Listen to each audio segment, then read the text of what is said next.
This is a sunken outlet, and in this video I'll show you how to fix it with these spacers. Make sure you turn off your circuit breaker before you get started.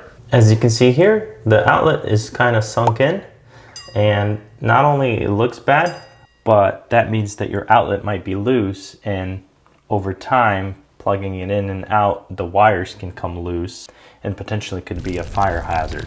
That's dangerous. Step 1, take a flathead screwdriver and remove the cover plate. I got these spacers on Amazon. I'll have the links in the comments pinned below. And this is what they look like. Basically, they're kind of like Legos. You just put one like this, the next one like this, until you reach your required height. Now, if you're looking at something too big, you might want to get something like this, like I have on a counter backsplash. You can always get these box extensions instead. It's also a good idea to get longer screws, depending on how much space you need. So I'm only doing very little to where I'm not replacing my screws. Step 2, we're gonna loosen these screws to where I can fit the spacers in between there. Actually, I decided to remove them all the way. Step 3, so gently pull the screwdriver out. Use a screwdriver and pull the thing out.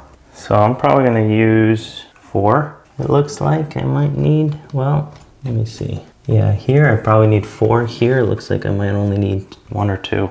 So you can see here it's much closer between the junction box and here versus on the top, it's a much bigger gap. So here's my 2-piece. You just cut them with the scissors. I'm gonna put it together like this and install it over here like this, like that.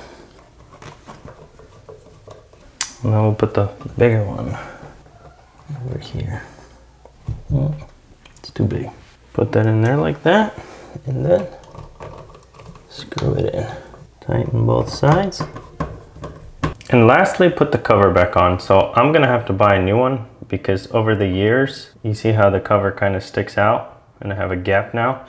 Because over the years, this thing's been over tightened that it's bowed and it kind of conformed to it. So this area is not flat. So I'm gonna have to get a new one and put a new one on. But if you want to see how I replaced the GFI in this bathroom, check out this video next.